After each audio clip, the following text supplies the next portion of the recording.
welcome to Stories with Senator Joe by Online Gamblers. Today we're going to talk with him about everything in your life, basically. Welcome, Joe. Well, thank you, Katie.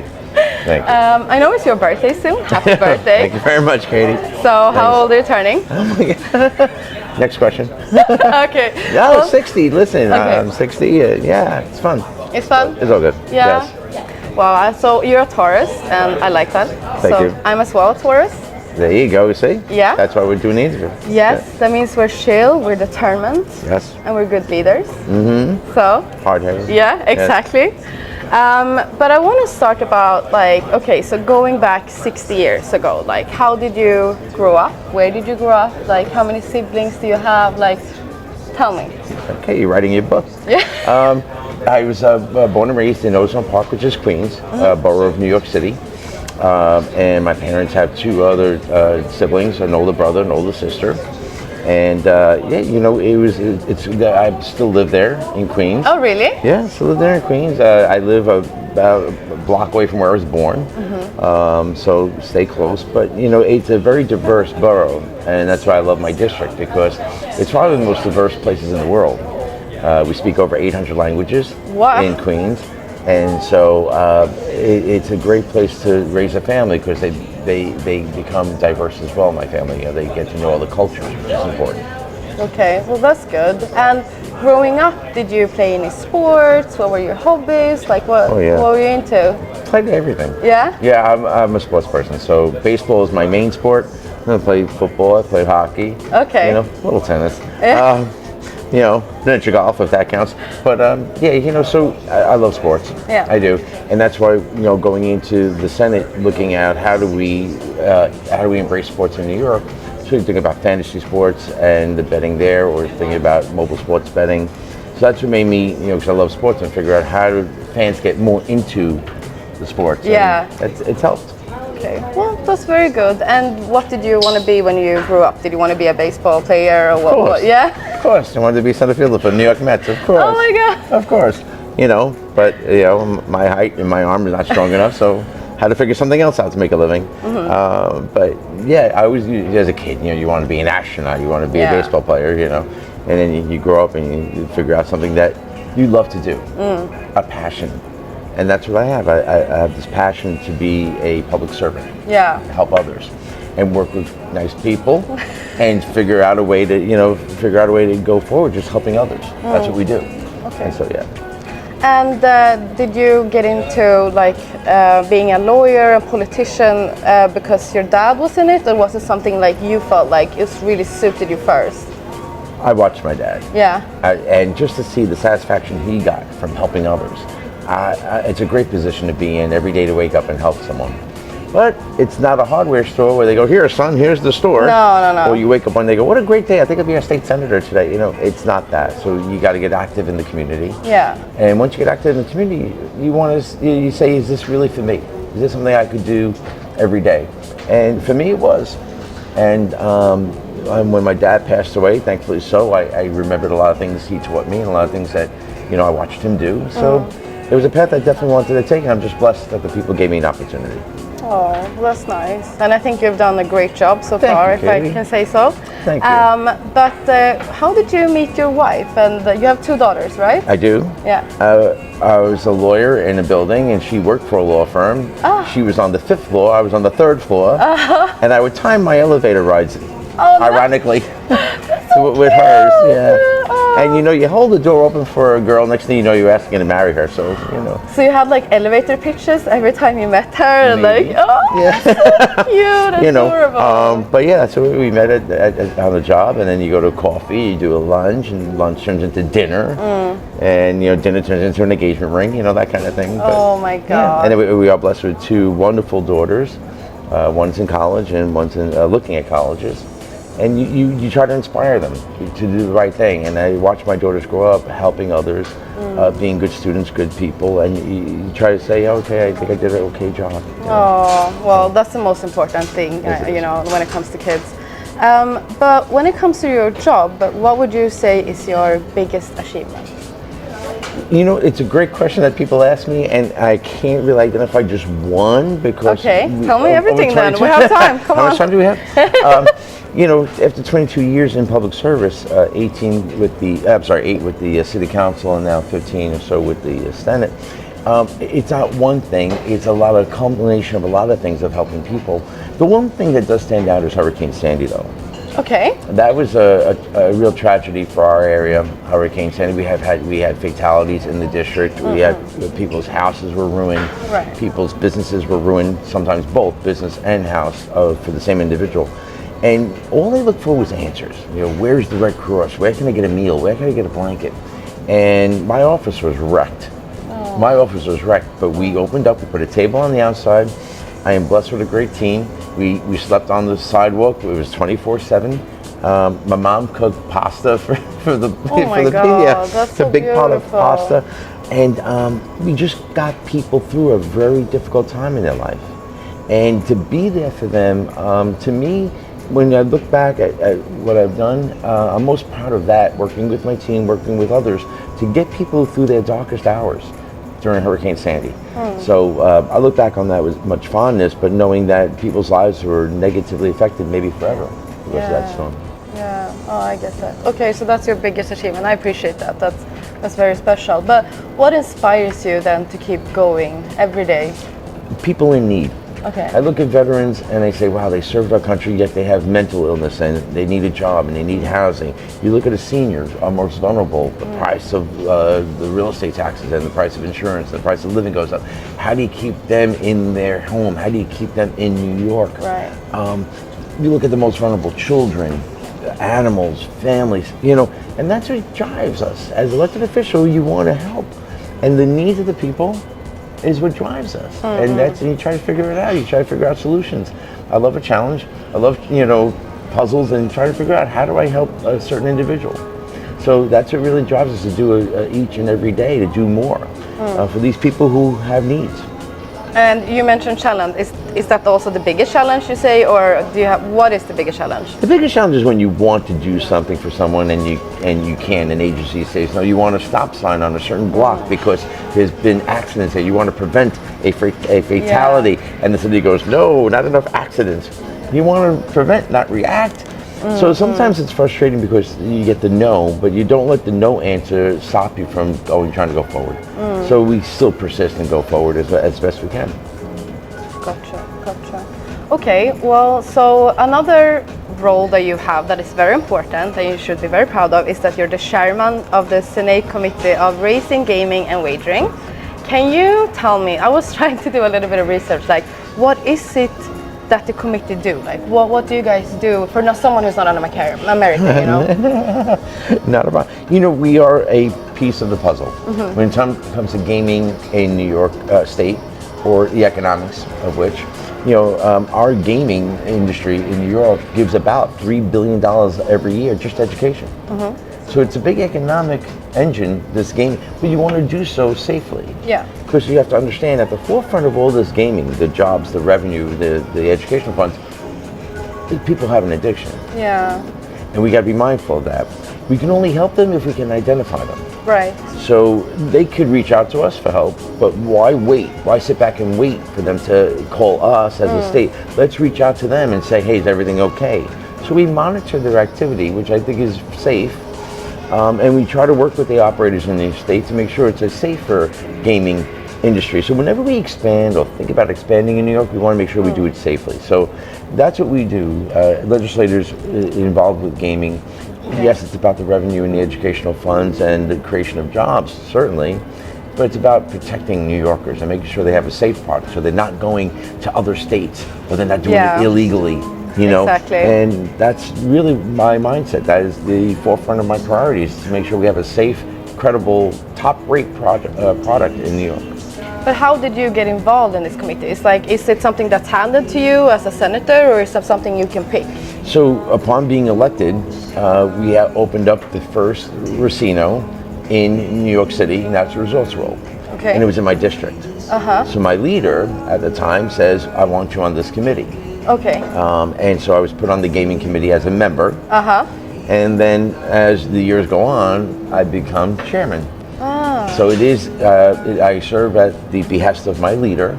I'm grateful that my leader, Senator Andrea Stewart Cousins, she's the majority leader of the Senate. She puts me in this position. Okay. And I'm blessed to have that position. I'm blessed to be elected by the people and serve. But we always talk about how to make it better in New York, but in a safe way.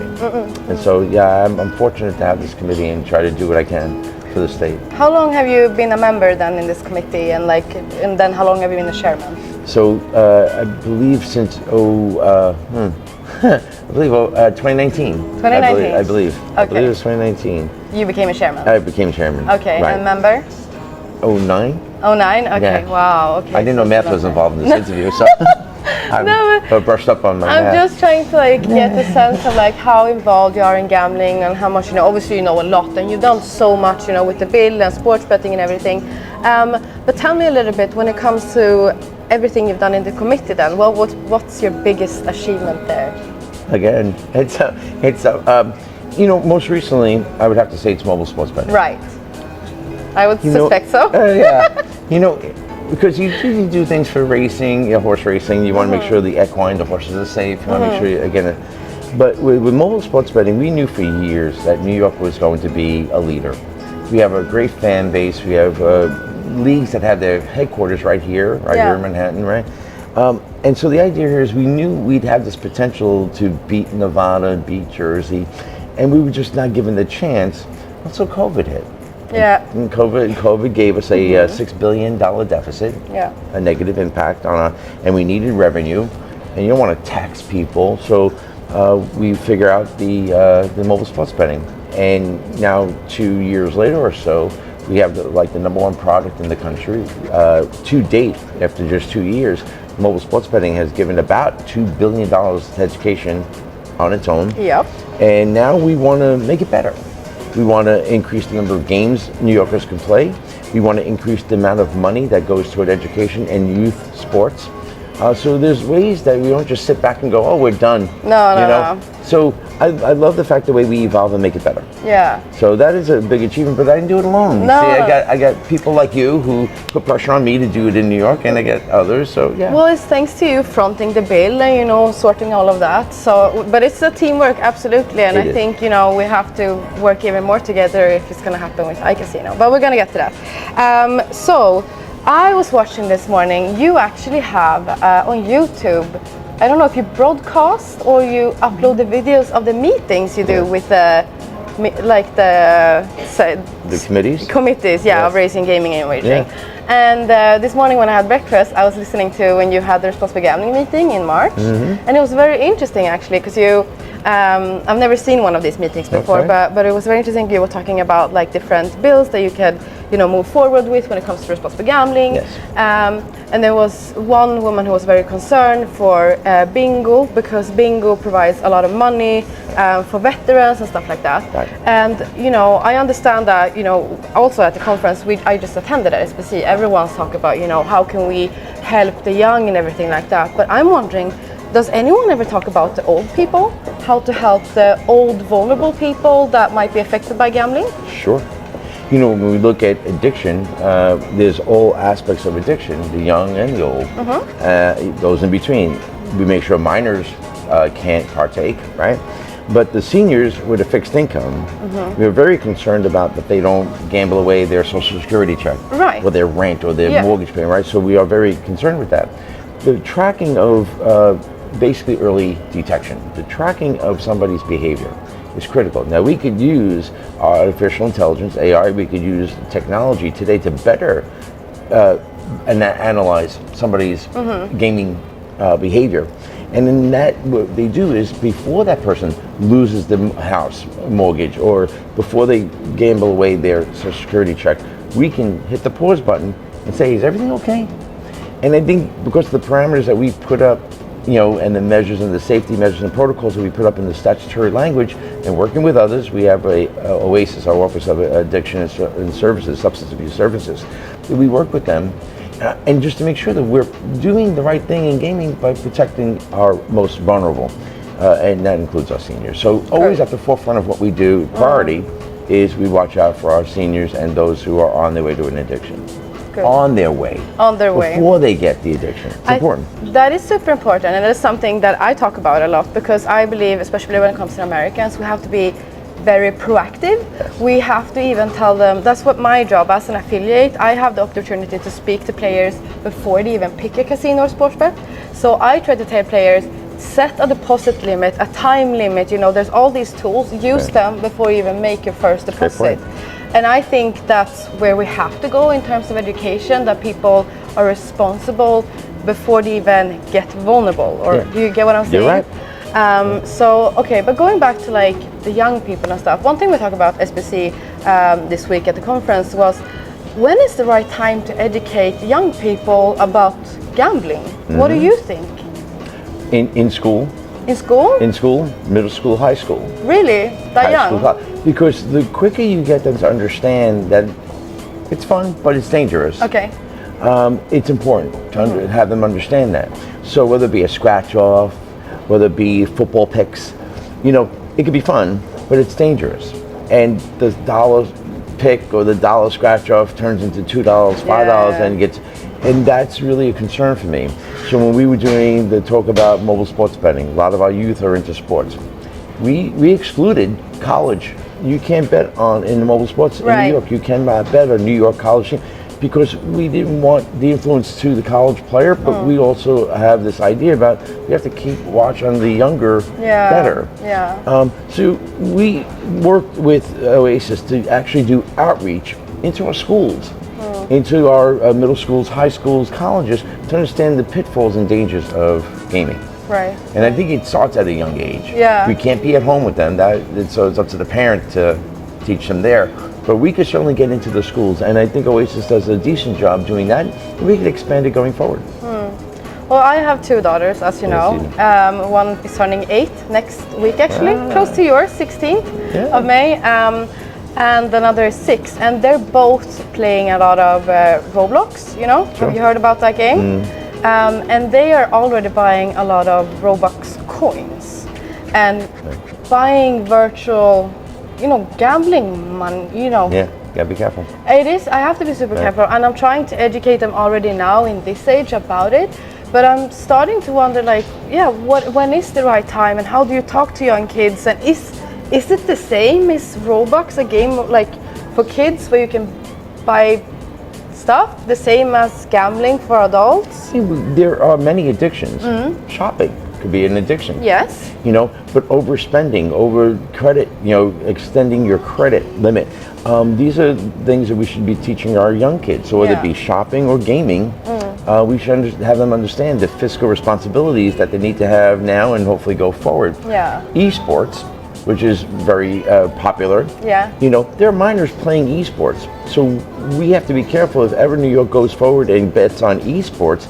We have to understand that we can't be betting on a minor playing a game. Sure, no minors betting. So this whole idea about minors and gaming and minors and fiscal responsibility is very important. Yeah. We have programs that we want to expand in our schools about fiscal responsibilities. How to handle money, how to understand the value of money, and I think that's important. I think that's where a lot of, like, at least my generation are failing. Like, we don't know, like, I moved from home and I didn't know how to do anything. Like, I'm still like figuring out, I would say, like, you know, but yeah. So going back to like sports betting and everything like that, what do you place bet yourselves? I'm sorry? Do you sports bet? No? No, I have not ever placed. When we first opened the first sports lounge in Rivers Casino in New York, I placed the third bet. The first bet was, I think, Assembly Member Gary Predlow, and the second bet was the mayor of Schenectady. And finally I got to the window and I placed the third bet. And I wanted to bet the New York Mets, but they wouldn't let me do that. So even as a Met fan, I had to bet the Yankees. And the other two lost, and I had the first winning ticket in New York. That's when you know you're supposed to leave. You got the winning ticket. That was my first and only bet. That's it, Katie. That's it.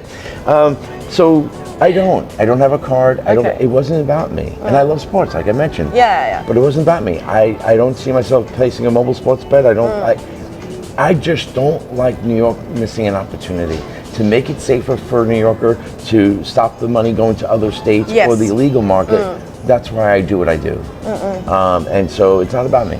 Yeah, and to get the data of the people who's vulnerable, right, and be able to help them. So, no, I absolutely get that. But if we talk about iCasino, or actually, so you remember you had a quote at iGaming Next 2 years ago. I will never forget this. I still think about it every time I'm on stage. You said it's a matter of when, not if. Yeah, right. Not a question of if, but when. Oh, exactly. No, you got it. You got it right. And I always think about that, and I mean that goes for every single state, every single product. I believe like it has to be regulated. Eventually. Yes, eventually. Yeah. It doesn't matter if it's 2 years, 10 years, 50 years. It's gonna happen. You know, it's gonna be digitalized, and it has to be for everyone's safety. So, iCasino. Do you think it will be possible before end of 2025? You know, I've always said it's not a question of if, but when. Okay. You cannot ignore, you can't put blinders on or put your head in the sand and ignore the fact that iGaming is eventually going to, because technology. Yeah. Technology advances. Yeah. You know, we used to watch TV only, movies only on the TV. Now we watch it on our phone. Yeah. So the idea is it's going to happen. How do you make it happen safely? How do you protect the jobs in the retail brick and mortar industry? It can be done. And I want New York to be the model. I want other states to look at New York and say, they got it right. Yeah. There will be no cannibalization. iGaming and brick and mortar retail can both flourish, can both grow in a safe way, right? No jobs lost, because they got it right. I want to be that model. Yeah. Again, I can't do it alone. It's going to take a collective effort, us, the legislators, the union, to get together and do this. But to ignore it, every year New York does not do iGaming, we lose money. Yep. We lose the opportunity to help people. Yeah. Because New Yorkers are doing the iGaming. Yeah. They're just doing it illegally. Or sweepstakes. There you go. And once they do that, you lose the revenue, but you're not helping them. If they had an addiction, you wouldn't know about it. Yeah. So the only way we can really do and help to our fullest capacity and help a New Yorker, regulate it. So tell me about this iCasino bill. Like, how is it formed? Like, what's it about? So it's basically taking every retail casino table game and putting it on a mobile device. Okay. Online. So poker, roulette, blackjack, any game you find at a casino, you'd find it on your phone. Okay. And it'd be a platform, and there would be licenses handed out. And to me, it helps the brick and mortar because, hey, join our app, but come to our casino and have a free meal or get a free spin or whatever it is, so you could cross promote. Yeah. A lot of detail goes into it, and that's why the legislative language will be very detailed. But I think it's something we have to do. And if we're looking fiscally at a deficit next year's budget, maybe $6 billion or whatever it may be, you got to make sure you do it now so that by the time it's up and running, that's when the revenue comes in. So you always have to think ahead for the state too. And it's election year, so I mean anything can happen. Anything can happen. Anything can happen. Yes. So, but I'm hoping it will go through. But what about like tax rates? Do you know anything about like how many licenses that might go on? Like I know everything, don't you? I just Sure. So the tax rate's not going to be 51% like mobile sports betting. No. Okay. No, it's not. What do we have it at? 30-something%. It was a competitive, but then again, it's something to be negotiated. The license fees, everything else, it's all going to be in the legislation, but it's something that we negotiate. Okay. It's a fair fee. It's a fair tax rate. We want to be competitive. But I can't wait for the opportunity to work on this and actually do something. So I'm hopeful. Our Governor Hochul, pulls us all together, and we can start to work on this because it's inevitable. It's like I said, it definitely happens. Yeah. And you never know if it's going to be another pandemic or something like that. So a recession. Yes, recession, or even a war. You never know. Like But I watched New Jersey when they were going through their pandemic and the casinos were shut. They were still making a lot of money and the casinos were still active, even though their doors were shut from the COVID pandemic through the online gaming. So I was working with online casinos in New Jersey during the pandemic, and we actually made sure that even though the casino was closed, it was the only way for them to get revenue. So we were super, super successful. Hence, saving those jobs. Yes, exactly. And as soon as it was over, a job saver. everyone could be back in there. See?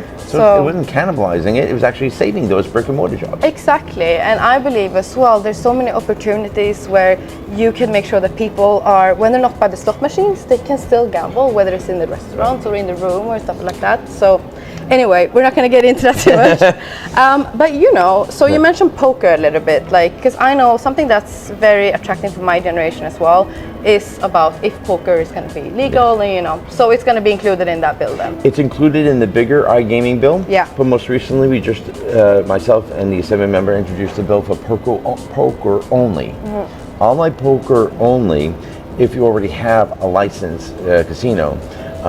So you don't want to do the whole iGaming. Can we at least try and do maybe just poker? Yeah. And again, it's open for discussion. Okay. So we introduced legislation, and now let's see if anybody wants to discuss it. Yeah. You know. Perfect. So we'll see. Okay, I think everyone would like that. So we're going to talk about something that is a little bit taboo. So if you don't want to answer, you don't have to. Okay. No, but listen. So it's for like. Can I get the check, please? Okay, so land-based casinos. I mentioned to you earlier, I don't really like land-based casinos, going to it. Like, if I go there, I love going, eating at the restaurant, right. or, you know, being by the pool, Sure. or maybe going to a concert, something like that. Right. But I don't want to sit by the slot machines. But one thing I noticed is everyone is still just taking cash, first of all, and there's not really any verification in the casinos. And I don't understand that, really. So why do you believe that land-based casinos hasn't digitalized that part yet in ID verification and, you know, being able to use cards and having limits and stuff when they play on land-based? You know, I guess land-based is still a social venue, right? So people go there, and I guess cash is still acceptable in this day and age. They still use cash, but you can use a credit card at times. And as far as identification, you know, they do check obviously ID on the way in, but don't forget there's cameras everywhere. True. And there's facial recognition. True. That is true. So there are certain other levels of identification going on. But it's not the same. That's why I think, like, okay, so again, don't come for me. I'm coming from online, you know. Mm-hmm. But we do so many more checks. I believe we are so much safer and regulated because we do the KYC check, we do the source of wealth. You know, we're helping people keep track of, you know, how often they log in and when they play, and we have all this data on players. And I believe land-based casinos could have it as well if they wanted to. Right. And I don't understand why they don't. Well, a person with a player's card gets obviously. Yes. They get monitored. But not everyone has to. Not everyone uses it, right? But again, I think there's this other layer of identification going on in the casino as well with the facial recognition. Casinos are ever evolving, the land-based ones, and you may find that there is something in the works for something going forward for land-based casinos. You never know. I hope so. And speaking of land-based casinos, before I forget, what do you think about the new land-based casinos that are coming, the new licenses? I couldn't happen fast enough. Yeah, it's slow, right? I thought it would be like... it's a little too slow for mine. Yeah. So we did 4 upstate casinos, our first 4 in the state back in 2013. We did them rather quickly. Yeah. And it's unfortunate that we can't do the 3 downstate as quick and efficiently. So we have 15 session days left or so in our session that ends on the first week in June, and we'll see what we can do to try and keep the integrity, keep the transparency and the fairness of the process, but move it along. Because for those 3 licenses to sit on a shelf, it doesn't help New Yorkers.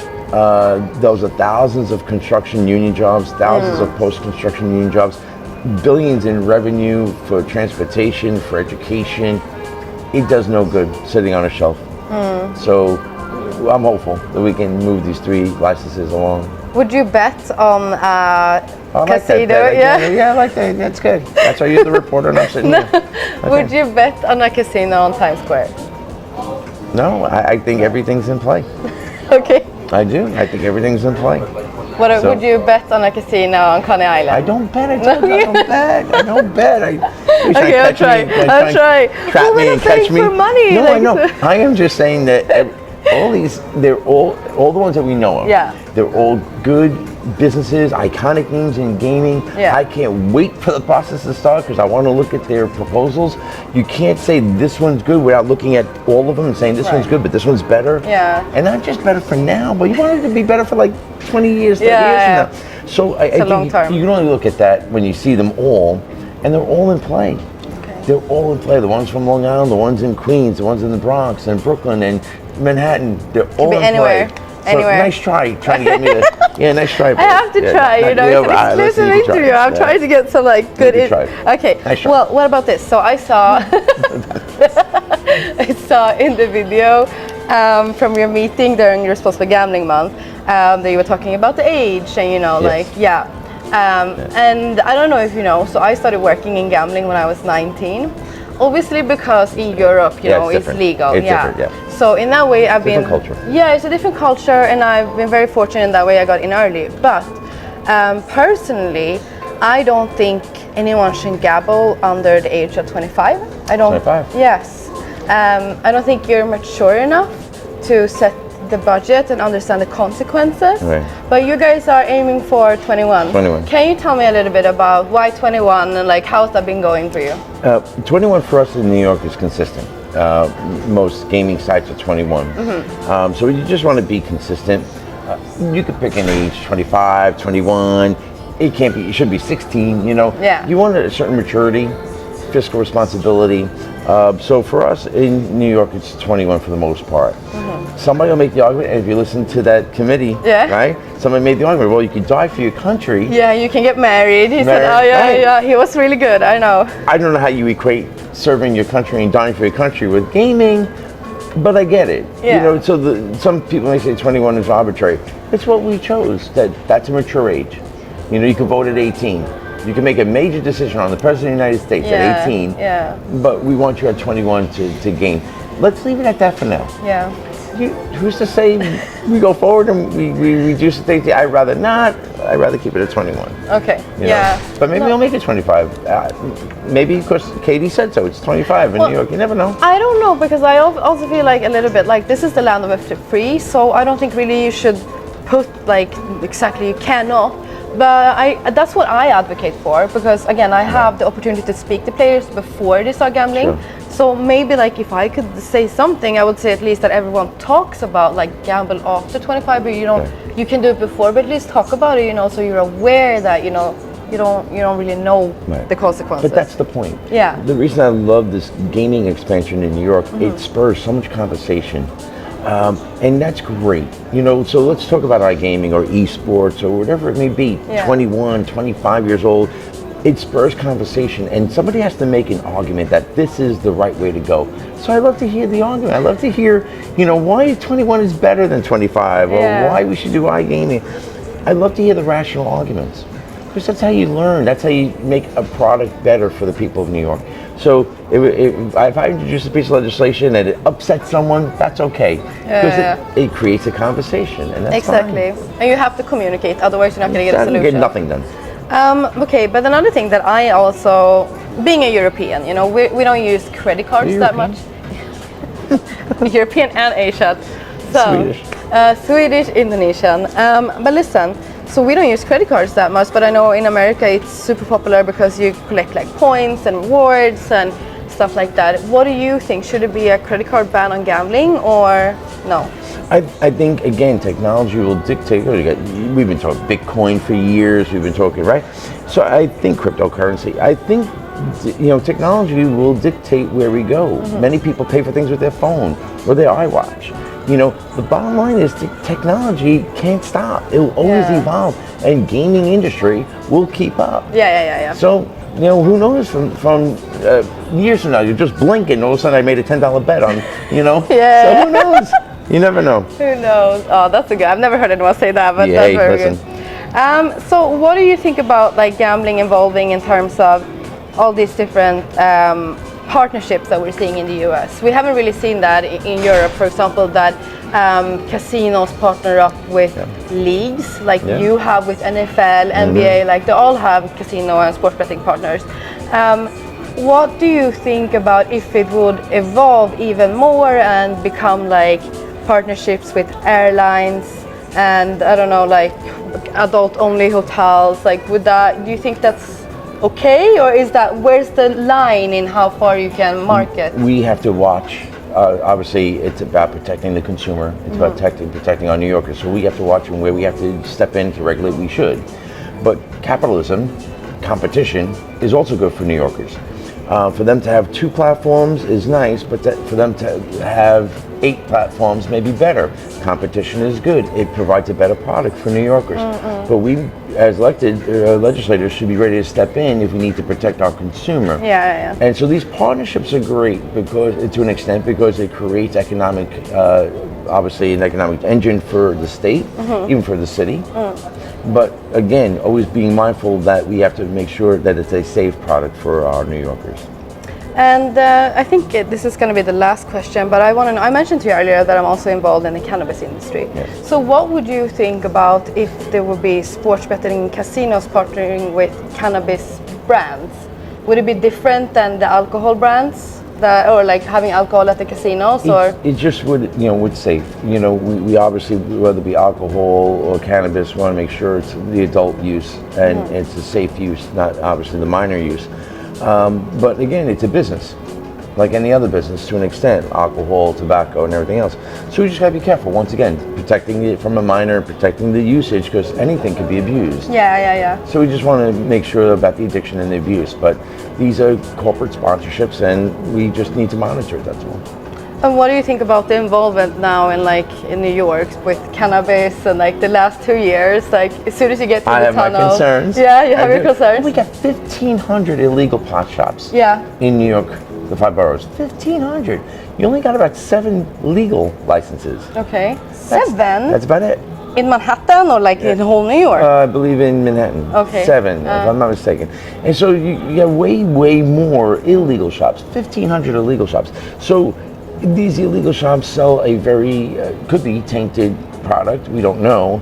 So fentanyl, opioids are right, very dangerous. And they the cannabis? Yes. What? Yes. Why? And they could be, why? Why would anyone do that? Because they don't know what they're getting. And they're also selling to minors, which is concerning. So we have to be careful. Yeah. We do have to be careful. We have a lot of work to do with regulating it, the legal ones, obviously shutting down the illegal ones. And we have a lot of work to do in the city, we do. But why can't you remove the cannabis shops that are illegal? We're trying. Okay. We're trying. We just updated our laws. We just made it easier, hopefully for law enforcement to do that. And then again, it's making it safer for a New Yorker, that's all. So. You know why I really like the cannabis industry? It's so similar to the casino and sports betting industry in terms of regulation. Because the same issue is here. Like, how do I know which one is legal? Right. How do I figure that out? Well, the legal ones will be more professional looking. Yeah, they won't have Mickey Mouse in the window with a bong, So, no, but like just here on 42nd Street, I think there's like 3 different shops and 2 of them are next to each other. And like they look very nice, but how do I know which one is actually... Odds are they're illegal. Right. Again, the legal ones can't show their wares or their merchandise in the window. Okay. The legal ones will have, it'll look like again, a retail store, but very professional. Most of the ones here are illegal, and they have everything in the window, neon lights and everything else. Yeah. They don't look very kosher. They don't look very... Right. So, that's how you're going to bump into an illegal one, yeah. Unfortunately. No, it's a lot of illegal ones here. Yes. But anyway, thank you so much, Joe, Always for a pleasure, coming Katie. here. I was really happy to talk to you. Yeah, thanks for throwing me under the bus at my age and my birthday. I appreciate that. Thank you so much. You made me laugh at least. I tried. Thank you guys. This was Stories with Senator Joe by Online Gamblers. Bye. Bye.